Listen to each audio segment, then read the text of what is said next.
الطاجن ده هتكوني مخلصاه في ساعة زمن بأسهل طريقة. طاجن لحمة بالبامية. أول حاجة خالص كده بجيب الحلة وأحطها على النار وأحط فيها معلقة سمنة. بعد ما تسخن سخنيها كويس. أي حاجة عايزة تشوحيها من لحوم لازم تسخني الحلة كويس علشان تاخد صدمة كده ولون كويس، ما تنزلش مية معاكي. بعد كده بقى ما تقلبيهاش، سيبيها لحد ما تاخد لون خالص وتسيب من الحله كده. انا بغطيها نص تغطيه كده، ما تكتميهاش خالص، بس انا يعني حاطه الغطا ده علشان خاطر بس الطرطشه اللي بتحصل وكده. خدت لون جميل اهيت، واللي تلاقيها مثلا لسه ماسكه معاكي بسيط بتبقى لسه ما اتحمرتش، سيبيها تاخد راحتها وقلبيها تاني. المهم خلي لونها جميل كده. بعد كده هنزل عليها بصله متخرطه ناعم، وهحط التوابل بتاعتها. هتبقى عباره عن مرقه دجاج، مكعب مرقه دجاج، وفلفل اسود، وكمون، وكزبره ناشفه، وشويه بابريكا، وسبع بهارات. بحط كل التوابل دي كده، وبقلب الاول بقى البصل في قلب اللحمه كده لحد ما يتدبل معايا وريحته تطلع.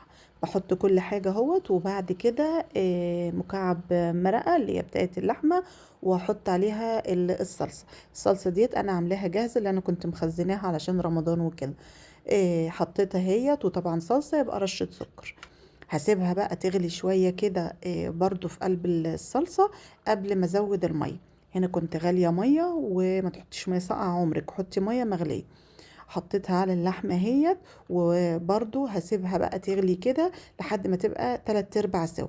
هنزل عليها بالبامية، واحط عليها بقى قرون شطة كده خضرة وحمرة علشان بتدي طعم.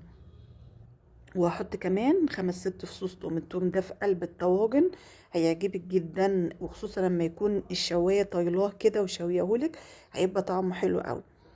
هسيبه بقى ياخد غلوه كمان. انا ما كنتش حطيت ملح في الاول طبعا علشان اللحمه، حطيت دلوقتي اهو. كده خلاص الطاجن بتاعي جاهز. بعد ما بخليها بقى تاخد غلوتين كمان، بجيب الطاجن كده وبعبي فيها اللحمه والباميه. هحطها بقى في قلب الفرن تغلي كمان كده يجي ربع ساعة او تلت ساعة، وبعد كده اقيد عليها الشواية. هنا كنت خلصتها اهوت، وبعدين طلعتها. هنا كانت الشواية بقى لها رأي تاني.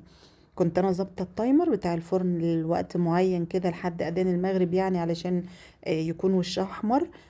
كانت انطفت معايا وانا ما شفتهاش، فانا ببقى احمر الوش اكتر من كده شويه. بس هي برضو طعمها رهيب، جربوه وان شاء الله مش هياخد منكم وقت خالص. كل سنه وانتم طيبين.